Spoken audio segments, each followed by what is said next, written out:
Okay, so just bring up the chat box so I can see here.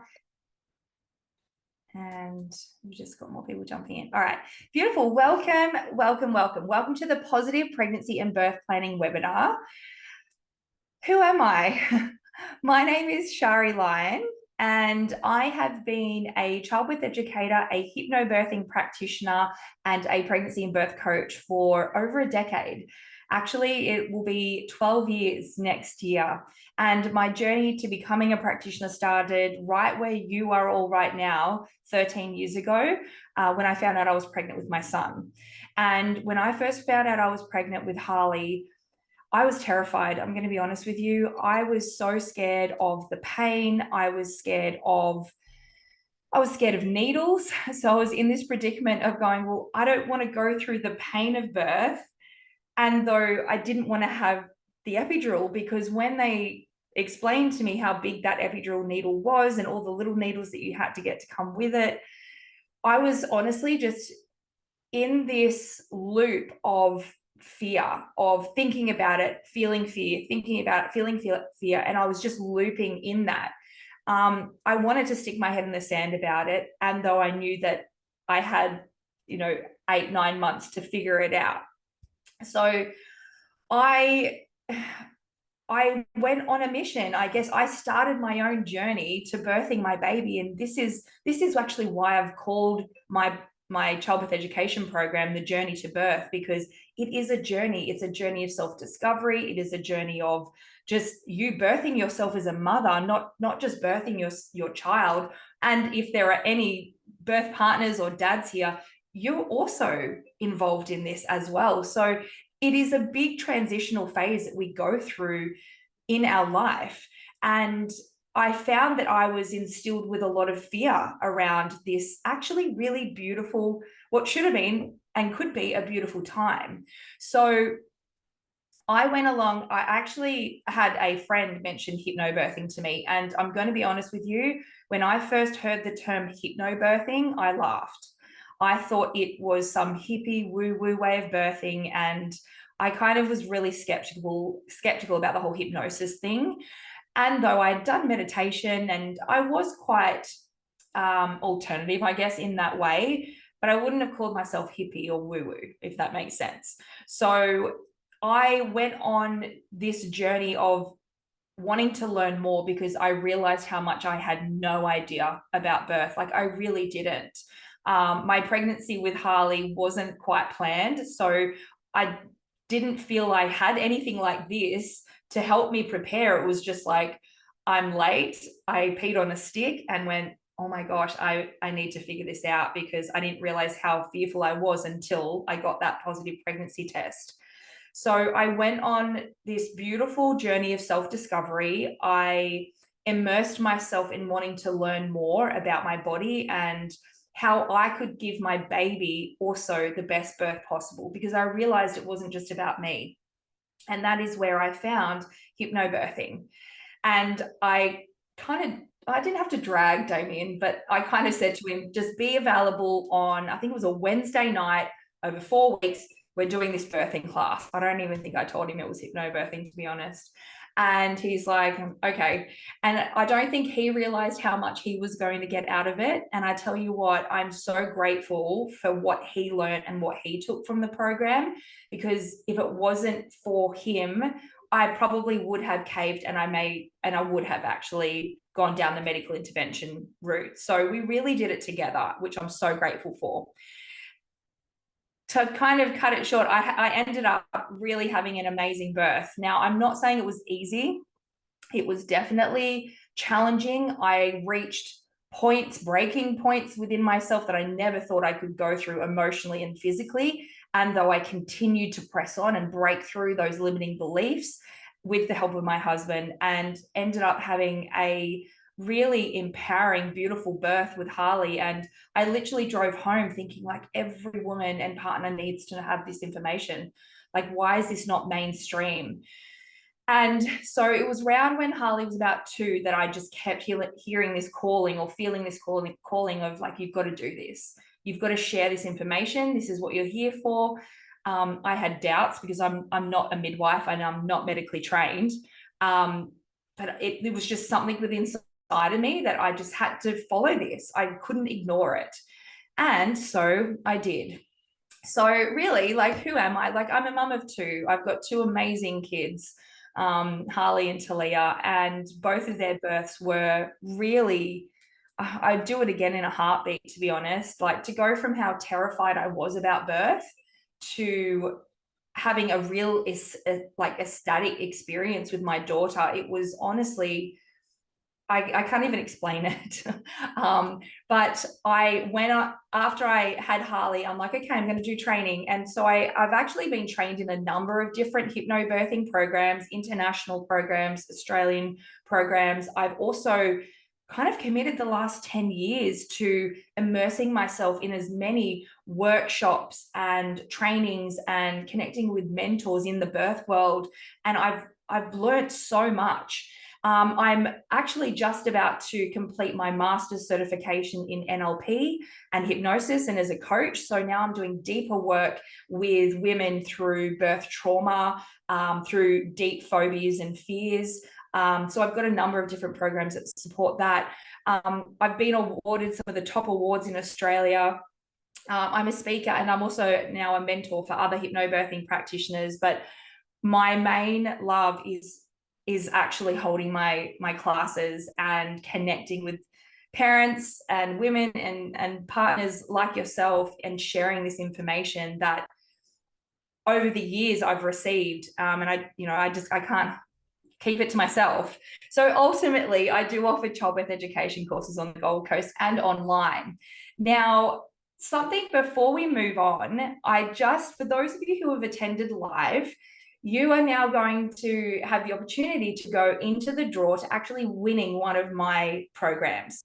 So what I'm going to ask you to do, the entry is going to be via Instagram. So I'm going to ask you all now to grab your phones and I want you to open up Instagram and follow me at Belly to Birth. And then send me a DM with a little pregnancy emoji. You know, like the little pregnant bump emoji. Or the mum with the pregnant bump. All you need to do is just put that emoji in the message, and that's your entry into winning one of my full 12-hour hypnobirthing courses, childbirth education courses online. So go and do that now. We'll remind you at the end of the webinar as well, but that is your entry. So only those of you who have attended live know that this is how you can enter. So thank you for showing up tonight. And I will announce that within the next 48 hours and DM you privately. So make sure you go and do that. Great. I can see them all coming through now. Thank you. Now, the other thing that I do, and another love of mine, is I'm actually a podcast host, and I've been hosting the Nurture Hub Pregnancy and Birth podcast for over 4 years now. So, sorry, what was the Instagram handle? I'll pop it in here for you. It's at Belly to Birth. Yeah. So that's the handle, and go and send me a DM with the pregnancy emoji. So I would really recommend go and look on iTunes or Spotify for the Nurture Hub Pregnancy and Birth podcast. This is a really amazing free resource that I release weekly episodes where I interview professionals, and I really share a lot of valuable information to help you on your journey to birth. You may notice the earlier episodes, I did have a beautiful co-host, Nicola Lay. She had to step away from the podcast this year, and I have taken it over. And I've got some really amazing guests actually coming up in the next couple of weeks. So go and subscribe to that and let me know what you think. It's a really great free resource to get you started, even if you're not pregnant yet, just to kind of, I guess, bring some awareness of options and things to consider. So I know a few of you did mention in the chat that you're already pregnant. So I want to ask, please put in the chat, are you pregnant already? And if so, how many weeks? Or are you planning? So I just want to see how many of you are pregnant already and planning, just so I can make sure I'm, especially in the meditation that we're going to do to end the night, I want to make sure that I'm also supporting those of you who are planning. So pregnant, awesome, 25, 32 weeks, 33 weeks pregnant. Amazing. 25 weeks. Beautiful. Pregnant 34 weeks. 36 weeks. Amazing, Michelle, getting closer. 18 weeks. Amazing. Okay. Keep popping it in the chat. Beautiful. So this webinar and the information that I want to share with you is I've designed this webinar in the hope that it can just help guide you a little bit more in getting clear on what kind of birth you want, and maybe conversations that you might need to have, or even sitting down with yourself and thinking about how do you want to bring your baby into the world. And so first of all, I want to actually start off this whole webinar by sharing a beautiful birth story with you. This pregnant mum, her name was Sally, and she was nearing the end of her pregnancy. So she was feeling quite full and heavy and ready for birth. She'd been out this one day and she came home to find that her housemates were home, and something just felt different to her on this day. She was just seeking calm and quiet, and so she slipped past her housemates. She went upstairs and found her quiet room, and she rested. Then as the sun went down and everyone finally went off to bed and the house became quiet and still, she started to get these tightening sensations in and around her belly. And these sensations, they came and they went, and throughout the night they got stronger and more intense. And she just listened to her body. Sometimes she would get up and walk around, sometimes she would lay down and rest. But she got to a point where these sensations started to really take over, and she felt this overwhelming urge to bear down, and she just had to go with it. And she did.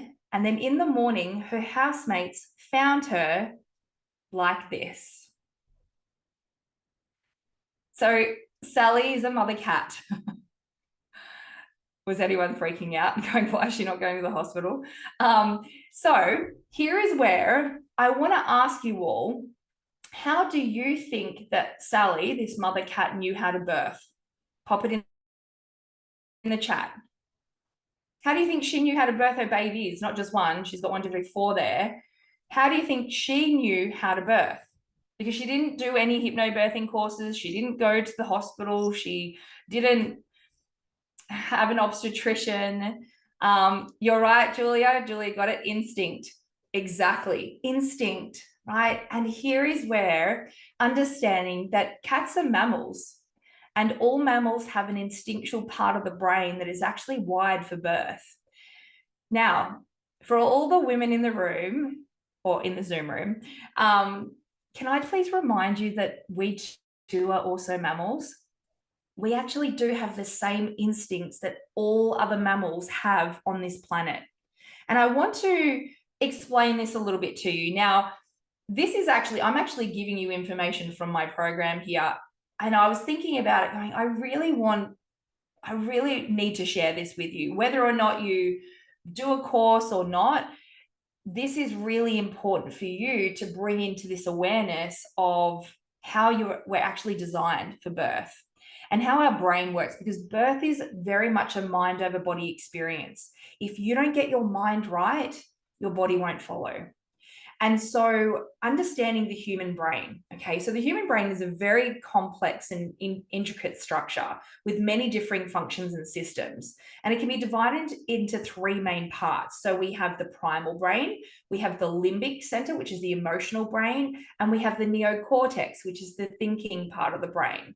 And each part performs unique functions, and it contributes to different aspects of human behavior and cognition. So let's break it down to the 3 parts. So let's talk about the primal part of the brain.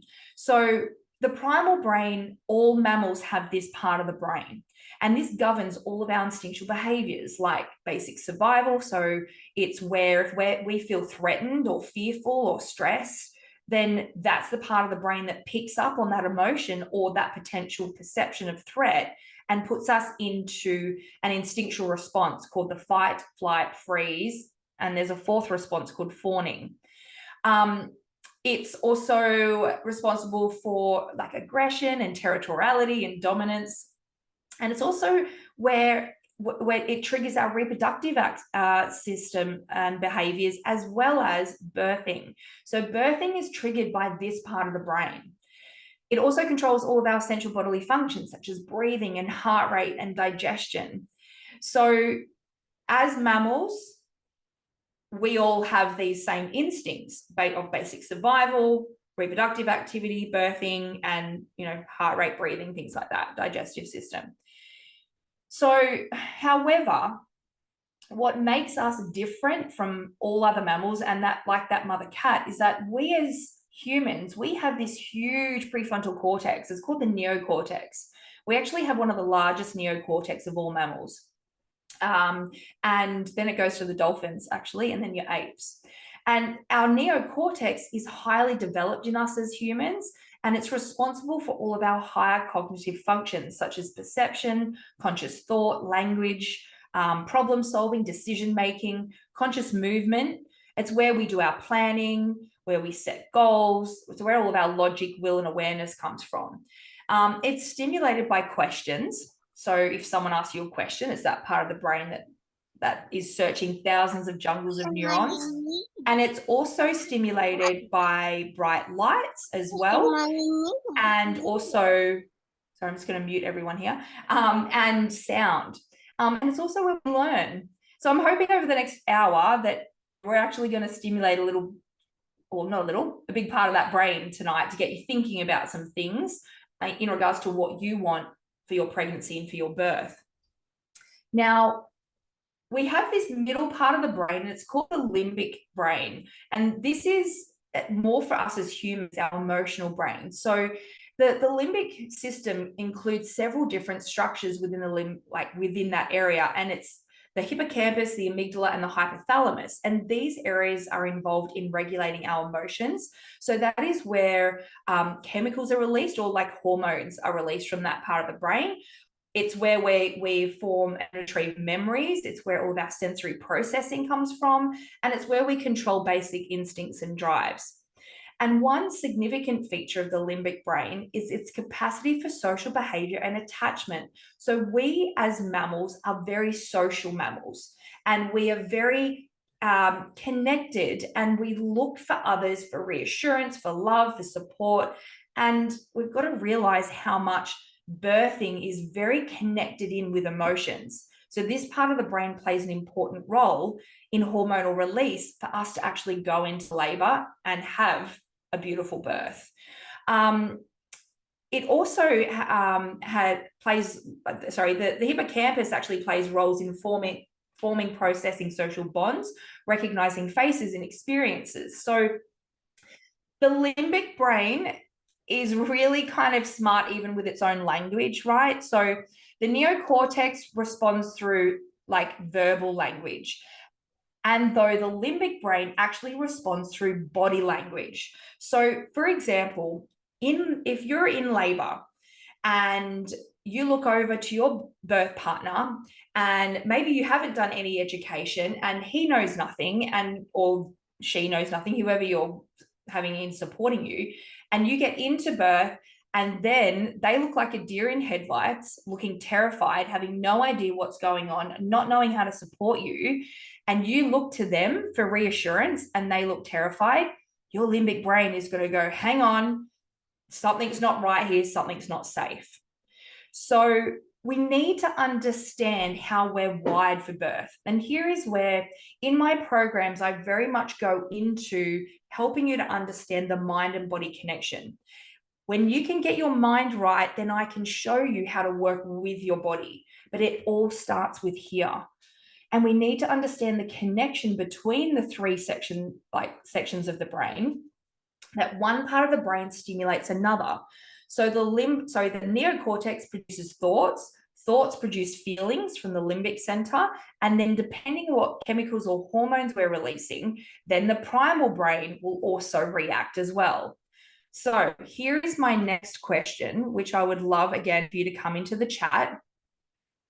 When you think about giving birth, what's the first thing that comes to mind? Please share your thoughts, because this can help me help you better.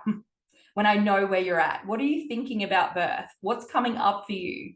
Or how are you feeling? Lack of control. Okay. Ouchie, pain. That's a nice way of saying it, Mary Rose. Relief, fear. Okay. Excitement, great. The pain.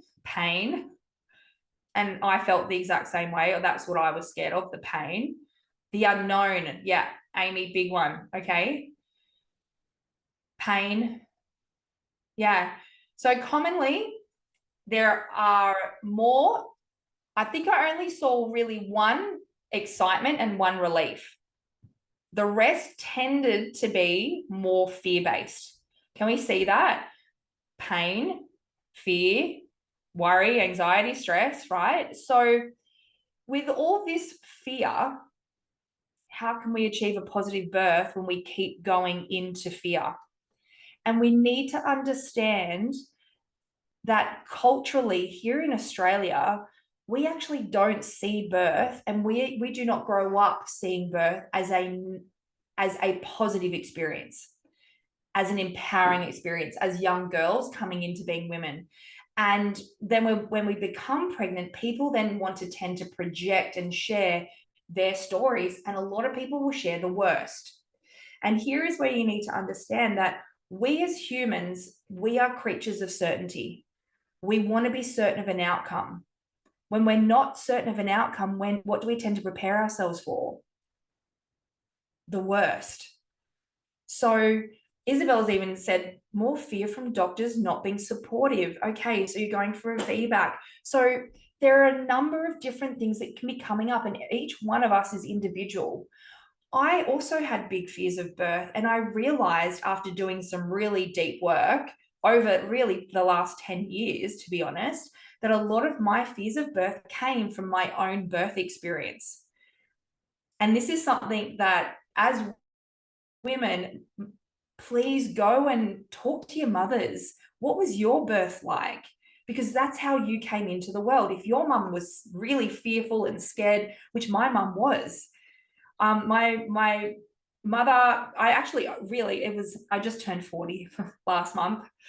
Yeah, big milestone for me. And I went away with my mum, so it was her 70th. And it was the first time I actually really sat down. I've been doing birth work for 12 years, and I knew a little bit about my birth story, but I never asked any more questions, because everything I said to my mum about that, it was very fear-based. And she basically said to me, if I'd had you naturally, we both would have died. And I remember that, right? So no wonder I was fearing birth.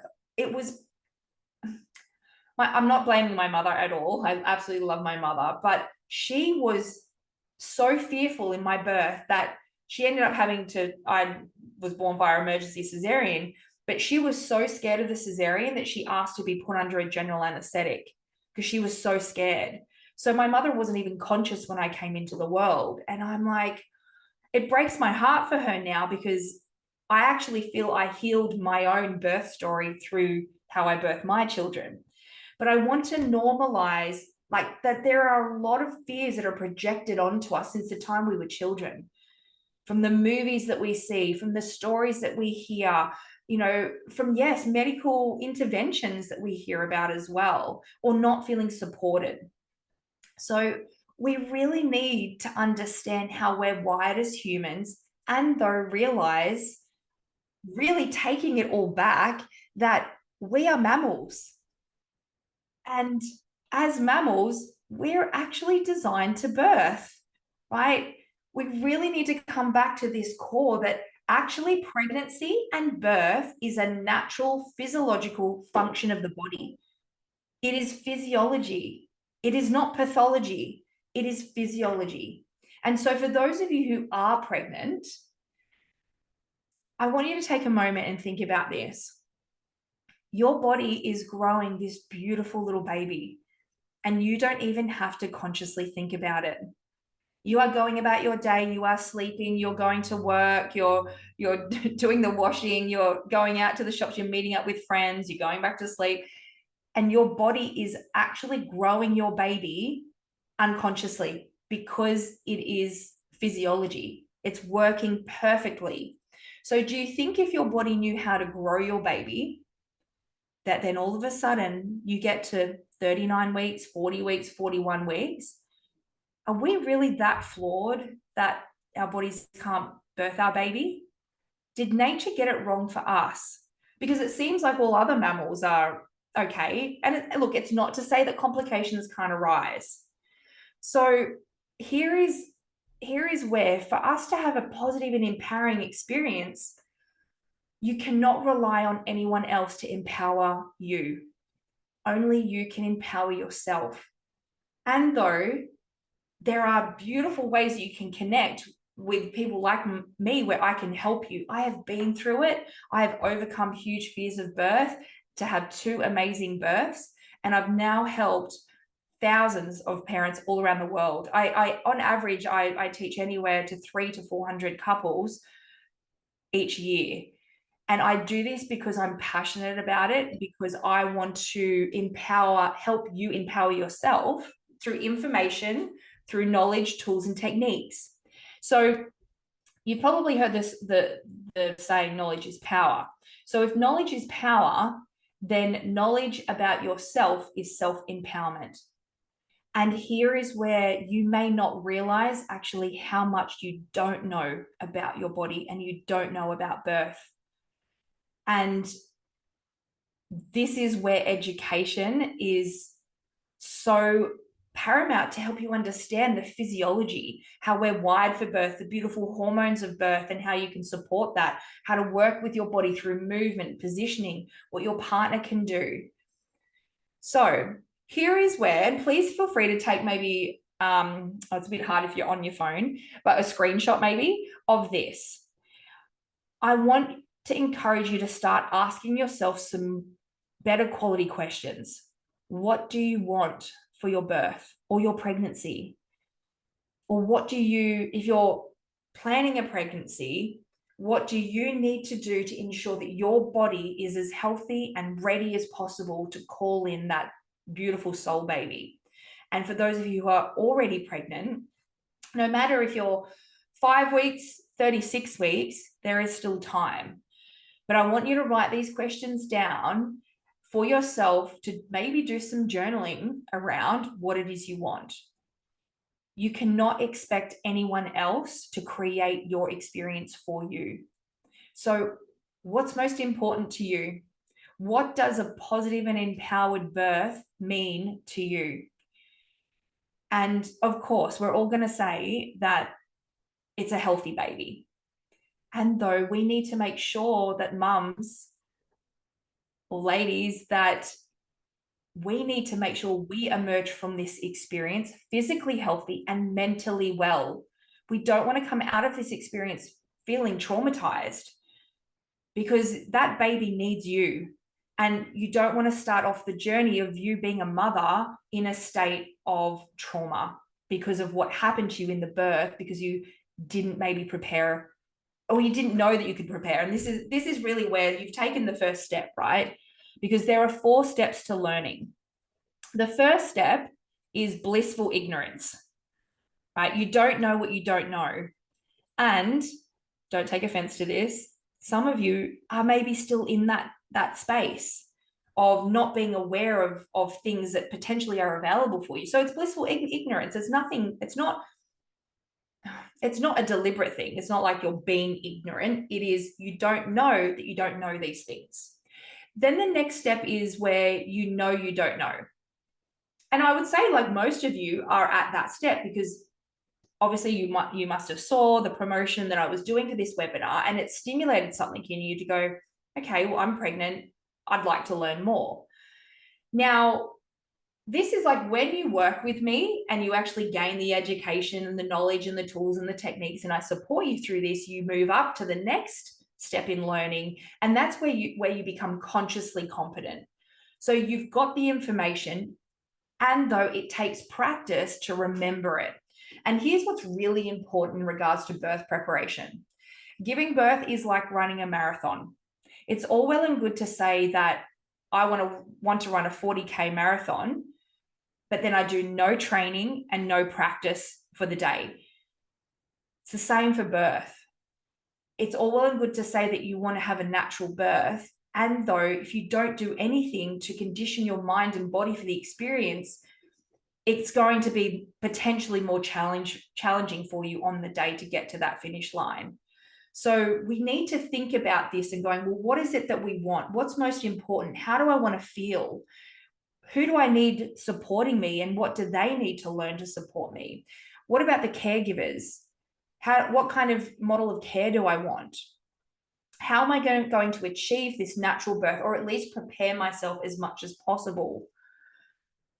Also understanding the different journeys you can take, because if we just put blinkers on and go, I just want to have a natural birth, I don't want to have an epidural, but we've not done any education, we don't have any tools and techniques really to support us in that. Here is where if we put these blinkers on and don't realize that there are other options of induction and even cesarean birth, this is where I tend to find the clients that I work with more second time round, where they didn't have this information first time, they feel as though that they fully lost control of their birthing experience, and then they were led down a path that they didn't prepare for, and that's where then they come to me to work through birth trauma. So for those of you who are first time and even second time, this is where now is your opportunity to really help yourself to ensure that you are prepared for the best birth possible. And I really can't express enough the importance of birth partners being included in this. And I think I really encourage, and if there are any birth partners here, thank you for being here. Mums, please sit down and have a conversation with the person you're choosing to support you, and make sure that they know what you want, and ask some questions like, do you actually understand the birth process? Do they know and feel confident in advocating for you if and when you might need it? And this next one here, like choosing a caregiver is one of the most important decisions you have and will make in your pregnancy. So for those of you preparing, do research now. For those of you who are already pregnant and maybe you're looking into options, or even if you've already chosen, this is where clear communication needs to come in with your medical caregivers and asking questions. So it takes time to build confidence and have knowledge to actually speak up for what you want as well. Because, and this is what you're going to get if you choose to work with me, I will help you as your birth coach come up with some really good quality questions to get better quality answers. Because coming back, right, I'm going to go all the way back to the start where I asked you what's coming up for you, and a lot of you said fear, or there were, pain creates fear, unknown creates fear. We want to be in control. We've got to understand how the brain works. If we feel fear, anxiety, stress, or worry instinctively, if we're in that state, we're releasing stressor hormones. So if we're releasing stressor hormones, do you think that's actually telling your body that it's safe for birth? No. And this is what happens to mammals in the wild. Like that mother cat, she will take herself to a quiet, dark box or cupboard. You won't even know that she's birthing, right? If she is disturbed, labor stalls so she can run away. And this is what's happening to us. And also what's also happening to us within understanding our medical system is we are a little bit in ways being threatened in being told, well, we won't allow you to go over 41 weeks, and we're going to be inducing you and things like that. So like as Isabella said, like being supported by your caregivers also helps or affects how we feel. Our environment does. So the other thing is that if you don't know your options, then you won't have any. And when we're birthing in a hospital system, they may only give you option A. And that option A is, well, hospital policy is that we won't allow you to go over 41 weeks and 3 days. And if you don't know that there's any other option, that's where you'll end up fawning and potentially going, oh, okay, well, you're the expert, just do whatever you need to do, without fully understanding why and what that induction journey may look like. So here is where I come in regards to helping you to understand what your options are, because there are three main journeys that you can take to bring your baby into the world. Now, you're probably thinking, why has she got a road?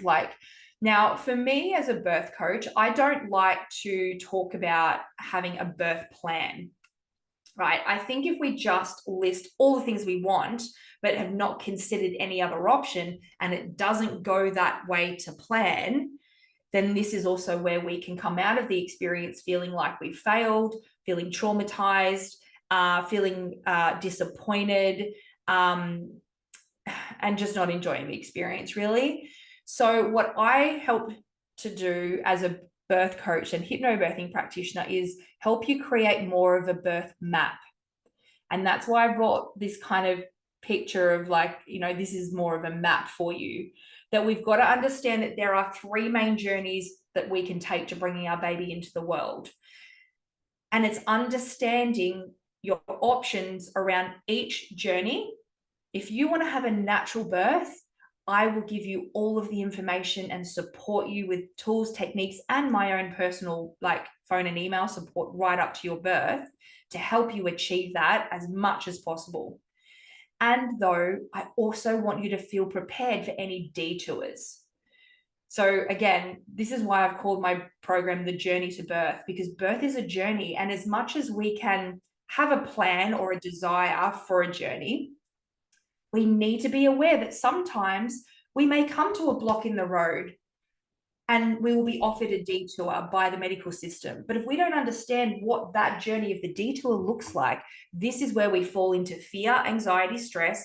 We're not able to make rational and analytical decisions, and we end up handing the keys over and your caregivers become the driver. So in my courses, and through my support, I teach you everything about natural birth, physiological birth, support you in that, and your partners and how to support you. And I also have a whole module about preparing for induction of labor, medical pain relief options, and even cesarean birth.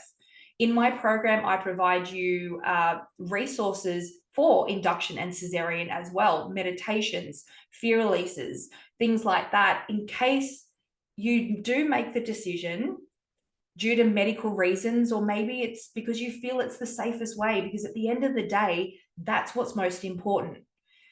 And though I want you to feel like you're the driver of this experience, not a passenger. And in the decade that I've been teaching parents, and especially second-time parents who have kind of gone in going, oh, I'm just going to wing it, I'm just going to go with the flow, and I'm all for going with the flow, but whose flow are you going with? And this is why also you need to understand the medical system and where we're at here in Australia. Hospital policies, things that they will recommend, and understand why they recommend it, and also understand that there are other options, but they may not give you the other options.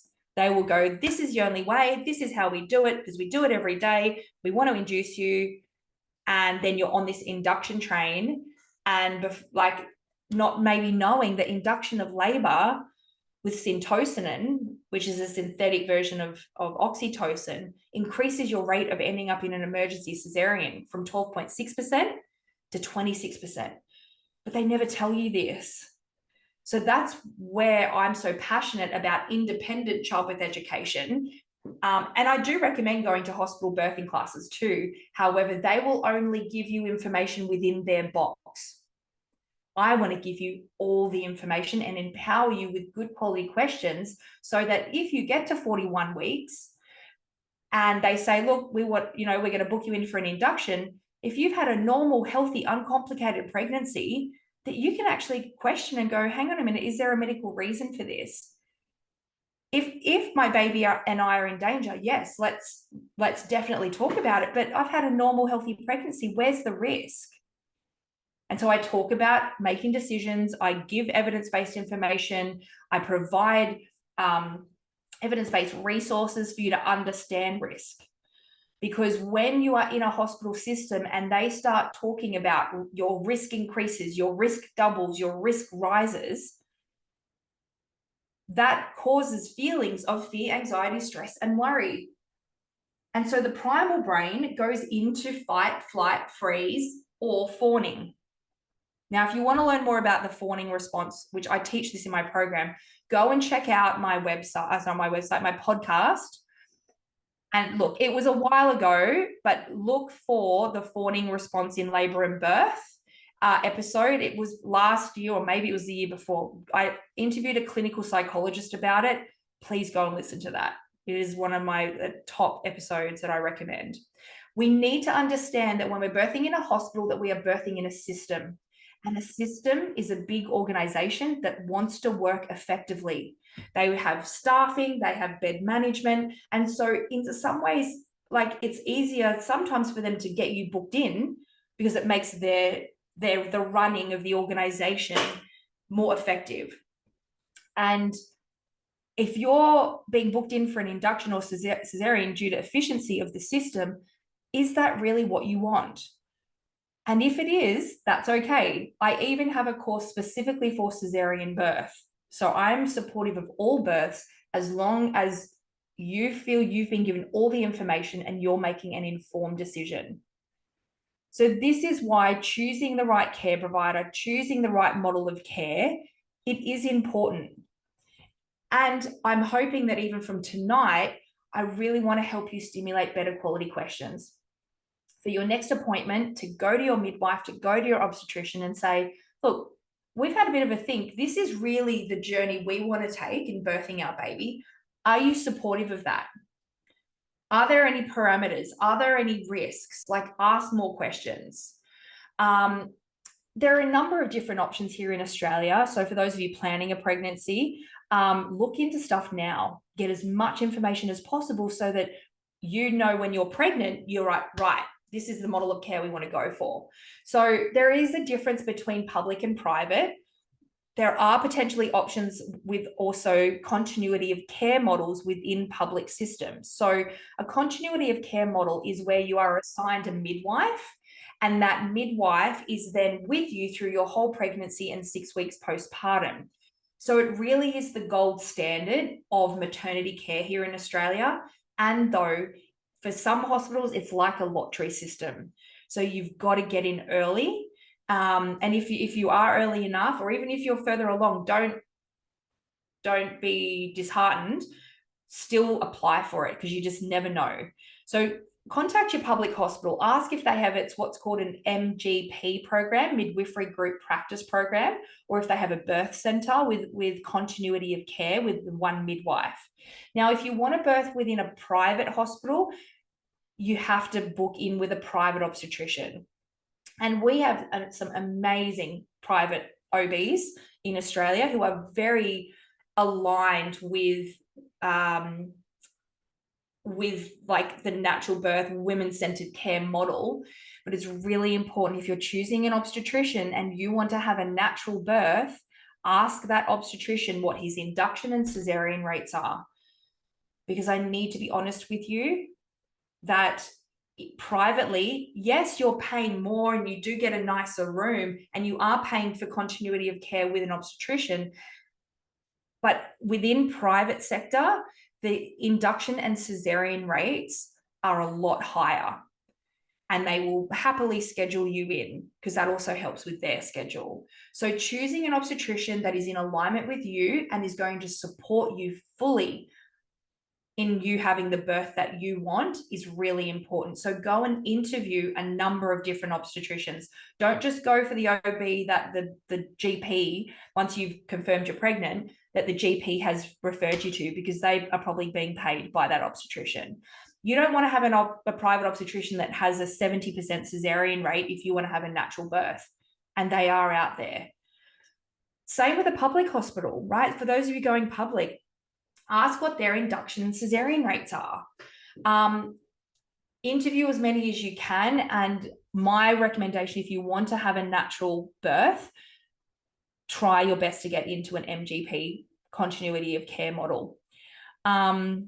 And if you're currently not happy with the support that you are getting, so if this is stimulating some questions, that you go and have a conversation with your caregiver and you feel that you're being shut down, that is a big red flag.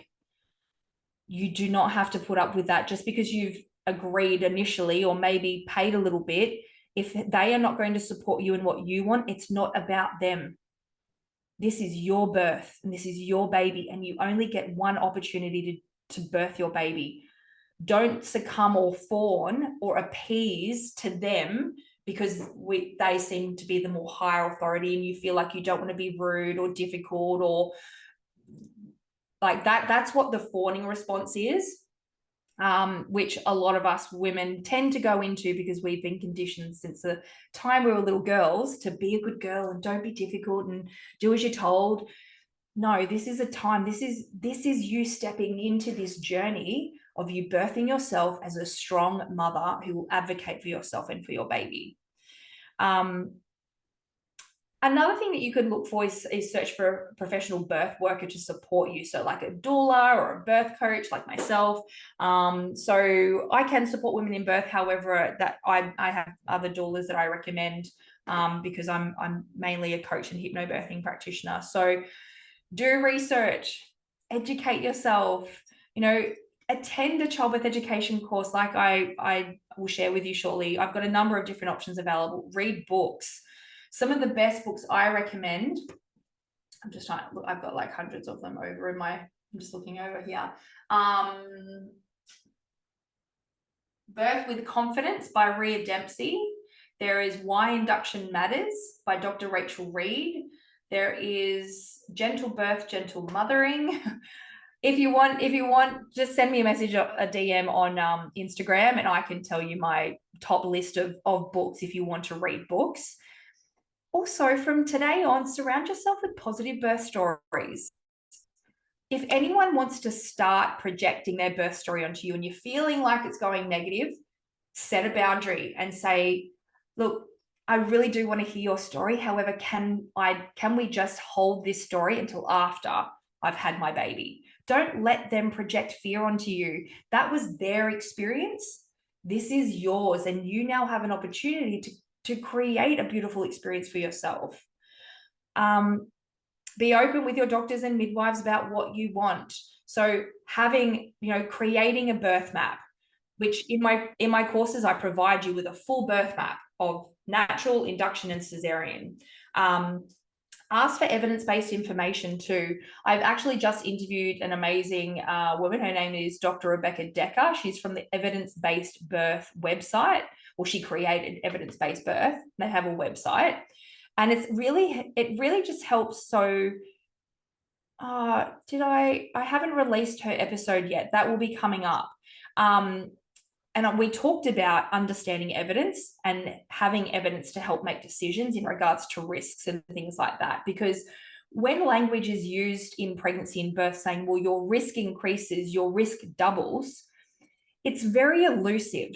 But how your unconscious mind takes that is, if I don't do as I'm told, this is what something's going to happen to my baby. But the risk could be 0.01%. And then it goes from 0.01 to 0.02%. So yes, what they have said is true. It rises and it doubles, but how they've said it to you, you've just taken it as if it is at 40% to 80% risk. So I'm really passionate about sharing up-to-date evidence-based information in my programs as well. And I'm continually updating my programs too. Listen to podcasts. You've got my podcast, the Nurture Hub Pregnancy and Birth podcast. There is another really great podcast called The Great Birth Rebellion with Melanie the midwife. She's Australian. That's an amazing podcast. And one of my mentors, Dr. Rachel Reed, she has a podcast called The Midwife's Cauldron. So those are my top 3 podcast recommendations for you, that if you jump in the car, listen to an episode, educate yourself. There's so many amazing resources available. Now, I want to explain where we're at here, in Australia. and when it comes to birth and interventions, because we here in Australia have some of the highest intervention rates in the world. So I've taken these statistics from the Australian Mothers and Babies report. So this is available to anyone. You can just Google it, Google Australian Mothers and Babies report. So at the moment, we are at a 38% cesarean rate here in Australia. Less women are going into spontaneous labor. So the spontaneous labor rate is dropping and the induction rates are increasing. So the induction of labor rate has increased from 25% to 36%. So that's 11% within a 10-year period, which is huge when it comes to statistics. And it's higher for first-time mums. So I interviewed Dr. Rachel Reed on my podcast too. That was back in season 1.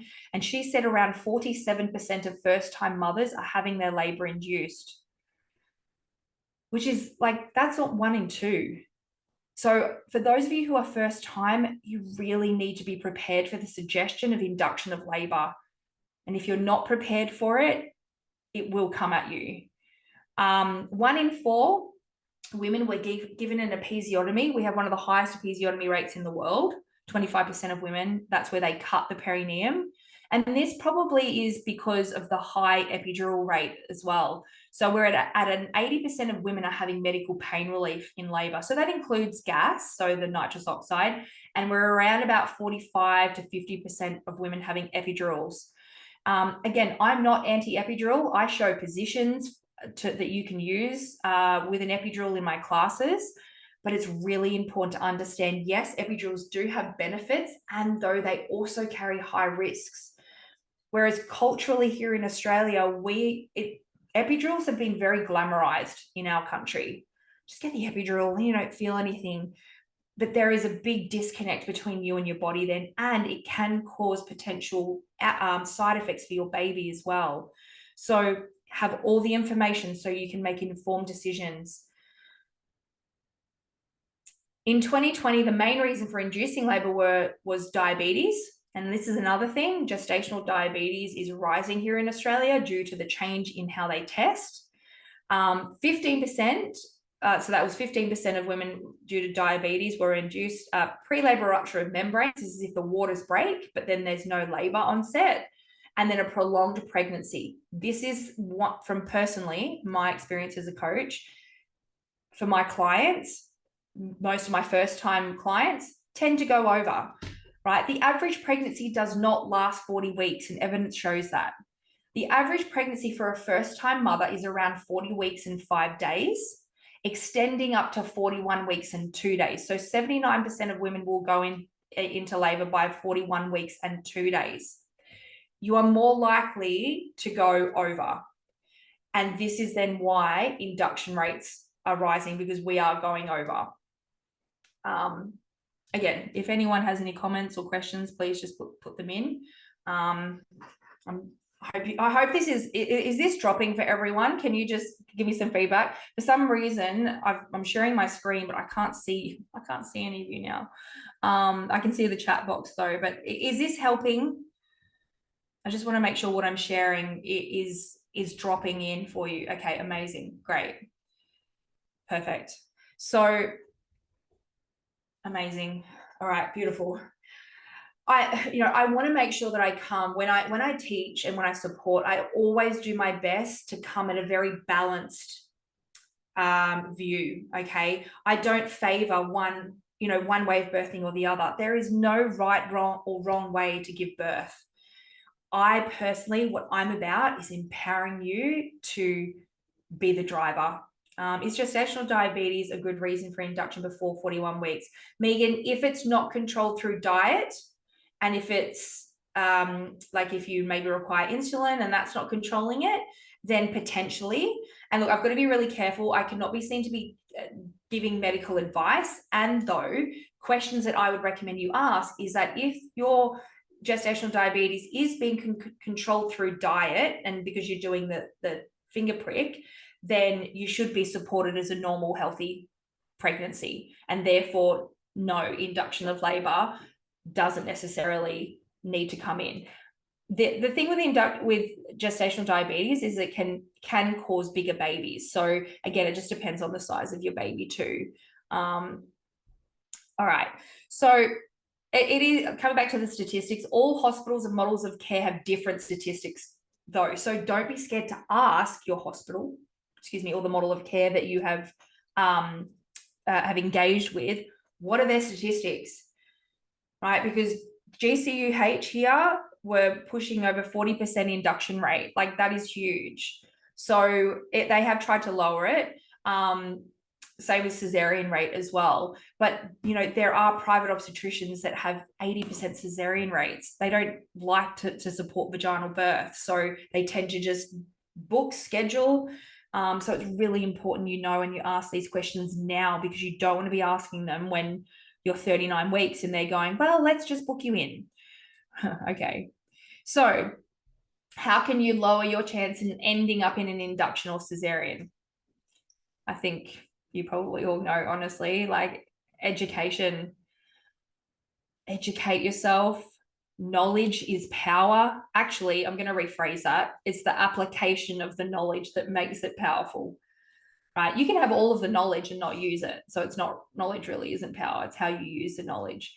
Tools. So in my classes, I teach breath work, movement positioning, acupressure points. I teach birth partners and dads heaps of techniques, counter pressure, how to support you, advocating for you through questions. And honestly, the course that I teach, it is for you, but it's so much more for your partner. And like, even go and check out, like, I've got over 220 Google reviews, and I've had dads comment on there going, I thought that this was just going to be some hippie woo-woo way, of birthing, and I can't believe how much I got out of it. And I'm so grateful. Like, the dads end up being some of my biggest advocates, because again, they're blissfully ignorant. I'm going to tell you right now, they're blissfully ignorant. They have no idea. They think, oh, you just go to the hospital and push the baby out, right? And then I will sit on my phone in the corner of the room watching the cricket. No, we do not want that. So we need to engage with our support team and go, what do you need to learn to support me best? Because when I'm in labor, I can't think rationally or analytically.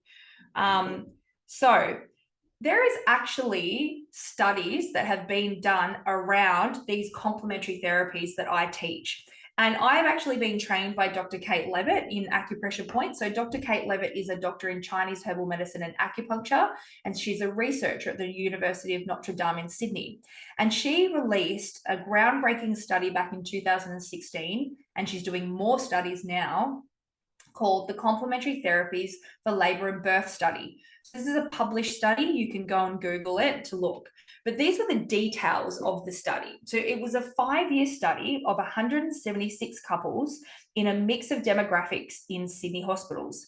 The study highlights dramatic improvements for the study group who participated in the independent childbirth education program, like my program, Hypnobirthing, in comparison to the control group who received the standard hospital birth preparation classes. So the techniques that were included, which are all included, and I actually include more in my course: relaxation techniques, acupressure points, visualization, breath work, massage, active birthing positions, and partner involvement. So my whole program is based around, these, and I teach lots of hands-on techniques. So the results were amazing. So what happened, like, from the results, there was a 65% lower incidence of epidural. That's huge. So the parents who use these techniques reduce the rate of epidural. There was a 45% improved normal vaginal delivery. So more women ended up having a vaginal birth. There was a 53% lower incidence of resuscitation of the baby after birth as well. So less babies were born in distress, or maybe due to interventions. Some interventions like induction of labor and cesarean can cause babies to go into distress, which then they need help breathing after birth.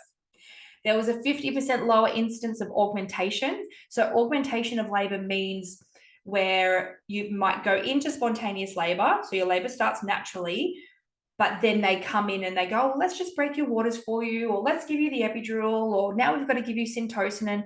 So it lowered that rate too. And there was a 44% lower instance of cesarean section as well. So it's just amazing that we actually have the research that these techniques work if you work them and if you learn them. So this is where I have created the Journey to Birth program. So this is my program. I have based this off 12 years of experience, knowledge of, I've taught a number of different programs, international, Australian programs. I'm now incorporating more NLP, which is neuro-linguistic programming, to help like rewire the, how we think about birth. I have been trained in optimal maternal positioning, spinning babies. I've also been trained in birth mapping. I am a transformational coach and a trauma-informed coach. So I bring all of that into this program I have created. And I bring in lots of evidence too, evidence-based research as well.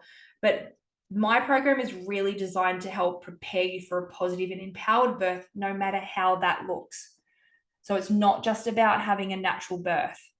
Like I said earlier, you will get resources and education for induction of labor, how to work with an epidural, even cesarean birth. I provide education in the program, and also meditations, affirmations, heaps of stuff. It is really about understanding the power of the mind. And mums, I'm going to say this quote here because I really want this to drop in. Whether you think you can do this or whether you think you can't, you're right. So just take a moment to take that in. Whether you think you can do this or whether you think you can't, you're right. So it starts with you. Do you believe in your own body's ability to birth? Because if you don't, and if you keep focusing on everything that could go wrong, or I can't do this, I don't want to do this, then that's exactly where your focus goes. That's where the energy will flow. When you can have this, that I teach in the program, mindset, body work, all of that, mind-body connection, understanding how your body works, and I can show you how to work with your body, which I do, that then builds the confidence to believe you can do this. I teach lots of relaxation tools. You get a whole playlist of over 15 practice audios, meditations. We've even got a walking meditation. So if you go for a walk, I've got a shower meditation. I've got a sleep meditation. I've got tracks that when you get to the hospital, you can listen to if you want to have a water birth. For me, I released this program this year, and it just feels so freeing that I can actually teach and change and add and make this course something so amazing that I wasn't able to do when I taught the other programs because it wasn't my intellectual property. So really, my philosophy in this as your birth coach is I change the way you think about birth, and the way you birth will change. And I want to help you do that, and I want to help you see that. And if I can have 2 amazing births, you can as well. And I believe in you. If you don't believe in yourself yet, I believe in you, and I can help you believe in yourself. But you are perfectly designed to birth your baby. So when you can understand all of this, the physiology, I've said this, I repeat myself, I'm sorry, but really this is the core message. Understand how your body works, the power of your mind, and the mind-body connection, and you can manifest a beautiful birth. So what if things aren't completely natural?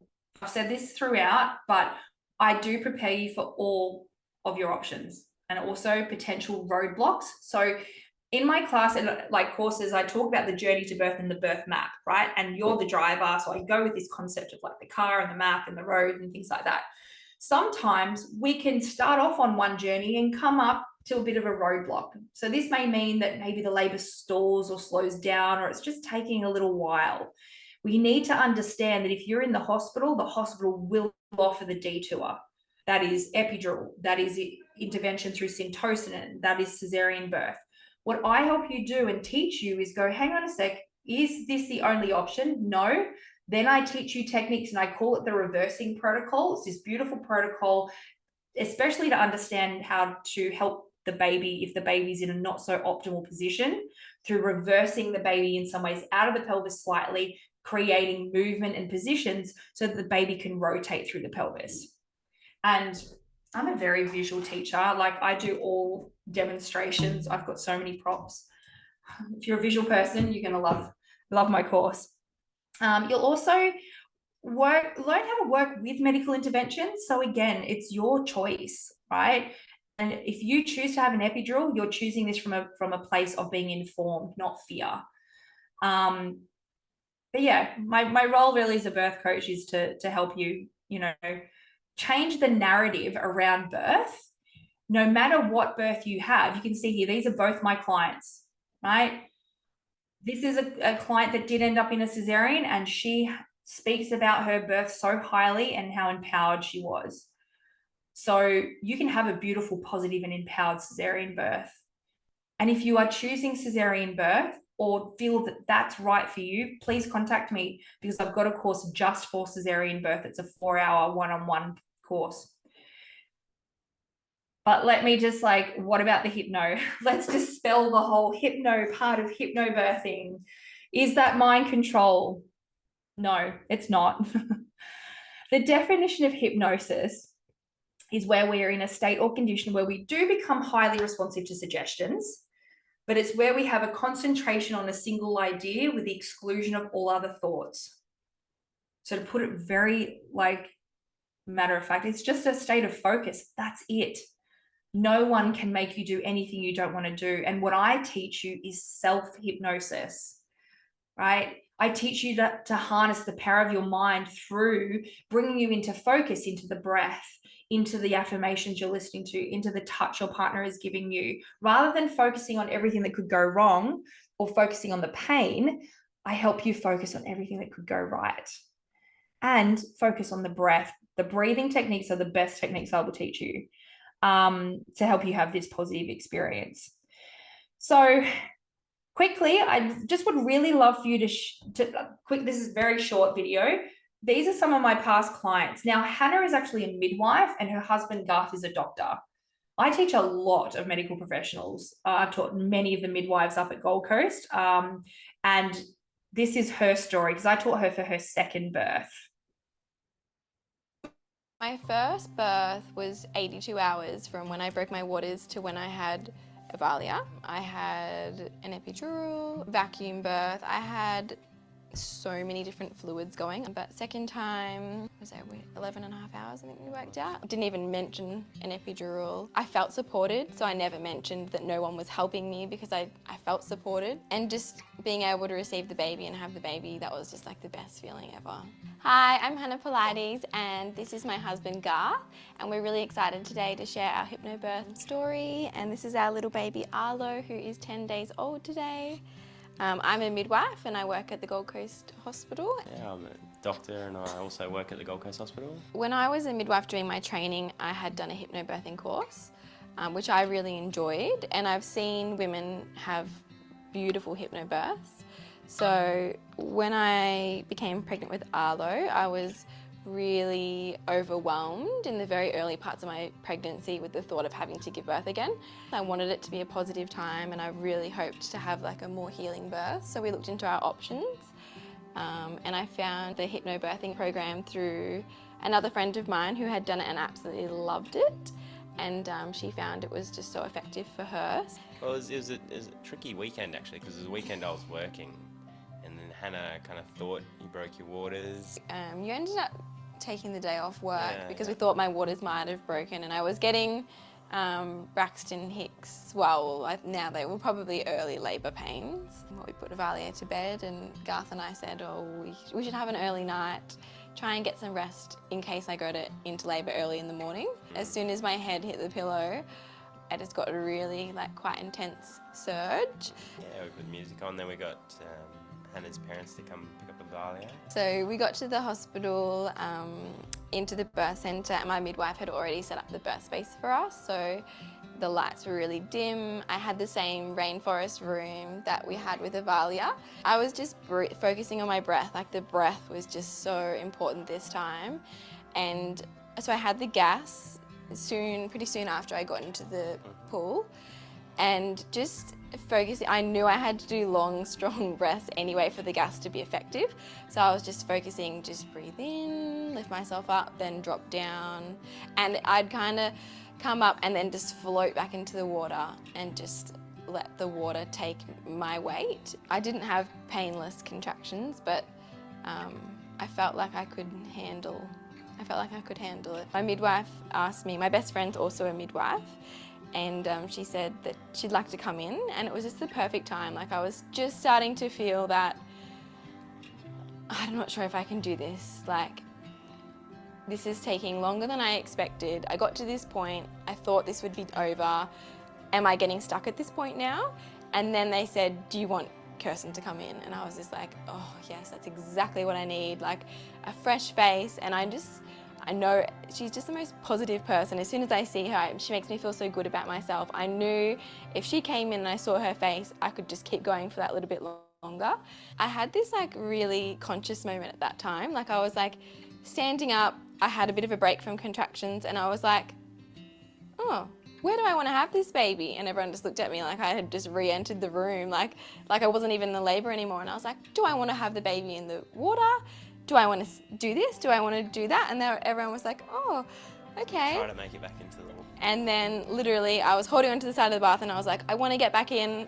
I think it'll be nice to have the baby in the water. And that was it, pretty much. Yeah, it didn't make I just got this overwhelming urge just to bear down, and I was kind of leaning over the bath, and I had one leg. My body just obviously told me that I needed to do this. I had one leg completely up the side on the bath. No, like, that was up in the air. Up in the air. I was holding the leg. I remember just thinking, I need to make space. I don't know why. My leg just went whoop. And so Garth was trying to hold one leg whilst also trying to like catch the baby as the baby was coming out quite quickly. And slow the head coming down. yeah, slow it down a little bit, because once I got that urge, it was just like, okay, this baby is coming out now. And he was born pretty much like a minute later. Like, it just all happened so quickly. So I had an hour of skin to skin, and we didn't even cut and clamp the cord for like an hour and 10 minutes afterwards or something. I was up straight away pretty much after that, in the shower, and we were home in bed. I had the placenta at 9:10, and I was home in bed by 12. There's moments where we looked at each other, I was so proud of like how well she was going. I could really see that in your eyes too, like when you looked at me, and Made to be a mum. I just knew that that's how he felt. I didn't even have to open his mouth. The way he looked at me, I looked at him and I was like, he's so proud of me right now, and he knows I'm doing this. You never went to sleep, you never kind of switched off, you were always there and you were always present. And he kept talking to me in the middle, like in between contractions, you can do this, you know, you're doing so well. And I think because we'd practiced it before, it wasn't like, I could really feel you meant it. And because I really felt like he meant it, I really believed it. And every time he said it to me, it just helped me get through that. I hope you really enjoyed hearing Arlo's birth story. I would 100% recommend doing the hypnobirthing program with Shari. It's just completely transformed our whole birthing experience, and we couldn't be more grateful.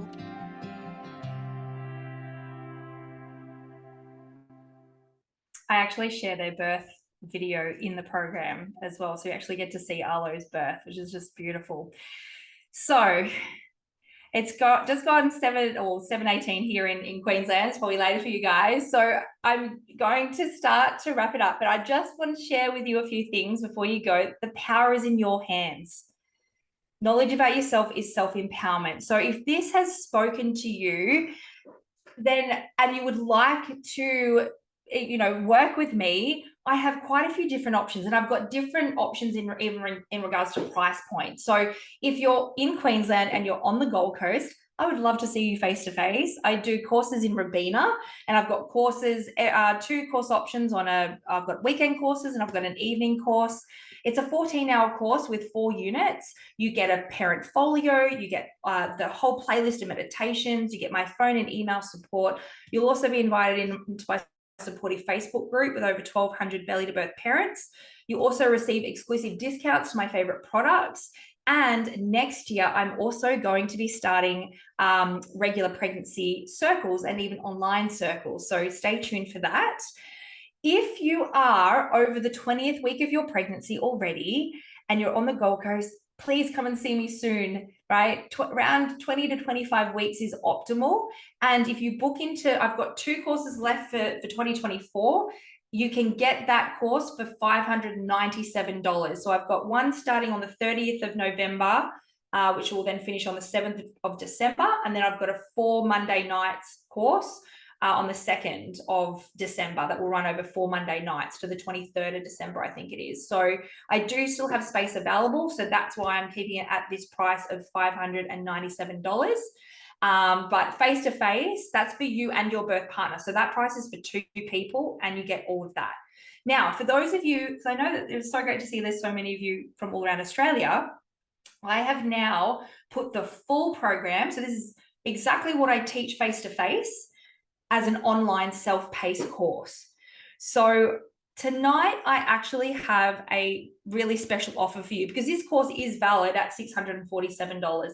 This is what I teach. Every single module, everything that you would get face-to-face with me is now available self-paced. You get instant access and 12 months access. And if you buy tonight, you will get the course for only $197 plus GST. And the first 5 to sign up within the next hour, or with like the first 5, you will also receive a 60-minute one-on-one birth coaching session with me, which is that alone is valued at $150 as a coaching session. So does anyone have any questions? I would love to share this beautiful way of birthing with you. And I'm super proud of the online course that I've created because the other programs I taught had condensed and were only like 6 hours of content. And I'm like, I want to give it all to you and to make it more affordable because, you know, I know how much a baby costs. So, yeah. So we're going to do a little breath work and meditation in the moment. But before we do, does anyone have any questions? I'm going to stop sharing here for a second so I can see you, but please pop any questions in the chat. Please make sure, if you haven't already, make sure you go to my Instagram and put the little pregnancy emoji in, DM me, so that you'll go into the draw to win one of the online courses. But yeah, please let me know, what did you think of what I just shared? Has this helped you on your journey to birth?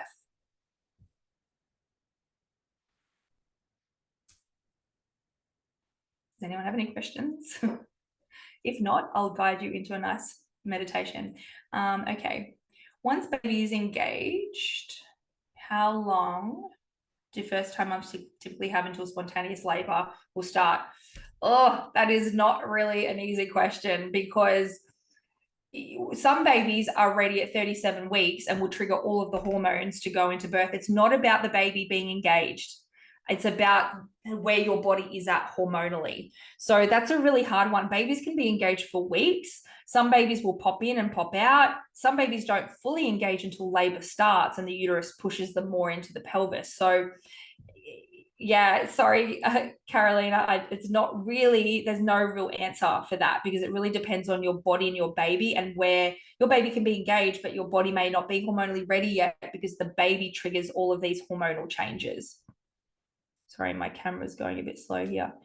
Can you talk to big babies? Oh, Emily, the big baby card, it's something that I hear with my clients all the time. Big babies are a variation in pregnancy, not a complication of pregnancy. So unless it's linked to gestational diabetes. So that variation could just be normal to you and your genetics. So what I would recommend that you ask is questions around, is my baby healthy and well? Okay, right. Well, what are the risks of having a bigger baby? But you need to also learn about what are the risks of the actual intervention itself, because they will tell you that risks of big babies come from, you know, maybe a high risk of shoulder dystocia where the babies can get stuck in the pelvis and perineal tearing. But what they don't tell you is that induction of labor with syntocinon also increases the rates and risks of malposition of the baby. It then also increases your you then wanting an epidural. And when you have an epidural, you end up on your back on a bed. Can you see what that does to the pelvis? It closes the pelvis. So therefore, then there's a high rate of forceps, ventouse, the suction, and also episiotomies with epidurals as well. So women can birth big babies. I just had a client this week birth a 4.5 kilo baby. We can birth big babies. It's understanding positions, movement, and making space for the baby. And I cover all of that in the program. You're welcome, Julia. Thank you. How do you know the difference between labor pain and other general pains? So if you're feeling like a pain on one side, that's normally kind of the baby stretching out. If you're feeling like what we call tightenings or Braxton Hicks, it feels more of a, like it wraps around like this, and it feels like your belly goes hard for like 1 to 2 minutes, but then it releases. A contraction, or I call it a surge, it starts off feeling a little bit crampy, and then it waves so that it gets higher and higher in its intensity of the sensation, and it feels like a wave, like you're riding this wave. That's the best way that I could describe it. Yeah. Very informative. I'm glad you liked it. Many of the insights and data match what I'm listening to around from person experience. That's awesome. Amazing. My umbilical cord are at the edge of my placenta. Do you have any advice? So, Julie, do you have a marginal cord insertion? Is that what they're saying to you, where the cord's not directly coming out of the middle of the placenta? It's just like off to the side. Yes. Okay. So yeah, I mean, they'll obviously keep an eye on that, but it should not cause any problems for you having a spontaneous labor and birth. What you would want to discuss with them is the birthing of the placenta. So after you've had your baby, you don't want them doing any cord traction where they pull on the cord to pull the placenta out. So that's called active management. So that is something that I would recommend you learn about and ask more questions. But other than that, no, it really shouldn't. And this is not medical advice, so please be aware of this. But from my knowledge, my sister had a marginal cord insertion, had a vaginal birth. It shouldn't cause any problems. As long as the blood flow and your baby's growth is all good, it shouldn't cause any problems. What type of questions would I need to ask if they push induction after VBAC? I was already asked at my 28-week appointment. I'm healthy, no preeclampsia, diabetes, or anything like this. Exactly that, Isabella, saying, what is there a medical reason for the induction? And if there's not, and if you're having a normal, healthy, uncomplicated pregnancy, then you should be treated as a normal, like, low risk, really. Like, they've just put women who've had a cesarean in a box, and they'll start talking about risk of uterine rupture, where the incision from when you had your cesarean can reopen. But when you actually look at the statistics, it's actually no higher than a first-time mum having their labor induced. And this is where induction of labor actually can then put pressure on the scar, which can increase uterine rupture. There is a really great book by Dr. Hazel Keatle. I'm trying to see if I can see it. I've actually interviewed her on my podcast. Go and listen to that. She has done research on VBACs. Or come and see me and I can support you. I've supported many women in achieving a VBAC, and I can talk more into the questions. Under what circumstances is it recommended for a midwife to rupture the water or sac? Can it be beneficial in certain situations? Look, any intervention, Sophia, there is always a time and place for interventions. But what's kind of happening is it's becoming very routine. So like a routine practice that, you get in there, maybe you're 4 centimeters, and then they use language like, well, let's just break your waters to speed things up.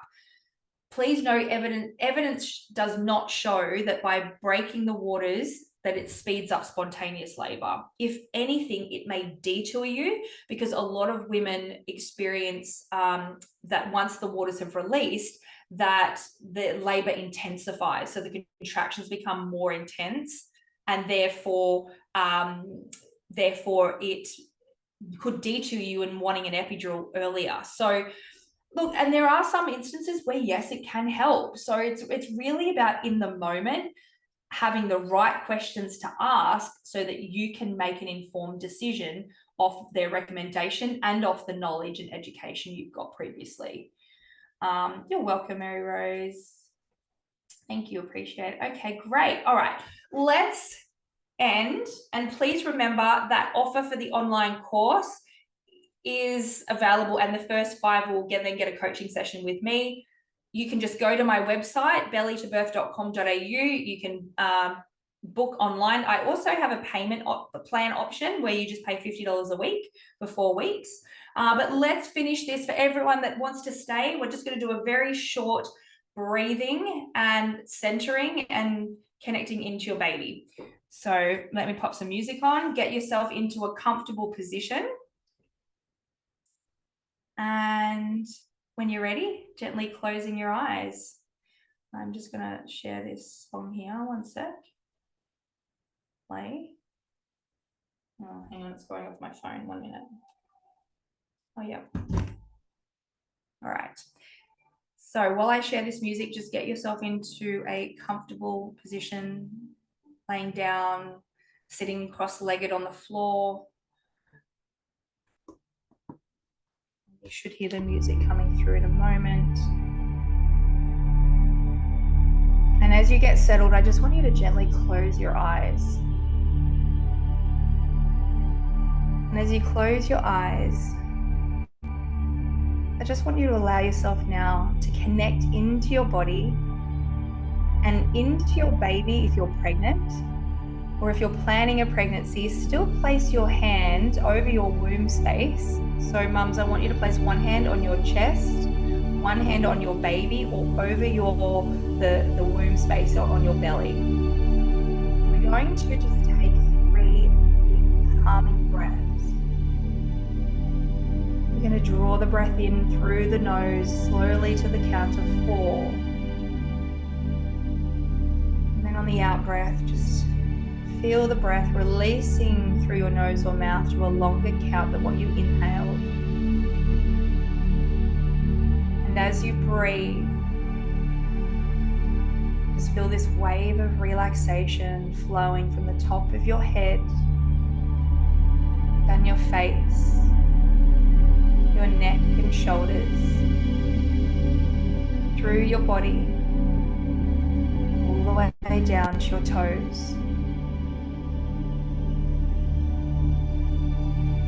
Let's just begin by grounding ourselves. I want you to imagine roots extending from the base of your spine and feet like those of a mighty tree, anchoring you into the earth below. Take another deep breath in and feel the energy of the earth. Feel the beautiful 11:11. It is today, the 11th of November. All the ones, the divine numbers. Feel yourself connecting now. And connecting into your body and into the innate wisdom that lies within you. And as you continue to breathe, I want you to just feel into the innate wisdom and knowing that you can grow your baby and you can birth your baby. Let all fears just wash away and feel connected into your body. If you're planning a pregnancy, call your soul baby in now. Call them in and tell them that you're ready for them. And for the mums who are pregnant, feel the energy of your baby. You might feel some little movements. Just allow yourself to feel the love and gratitude for this beautiful soul that has chosen you to be their mother. You are on this journey together. This journey of birthing yourself as a mother or as parents. You need to trust in them that they will always know the safest way out and to always connect in with them and what you feel they are telling you.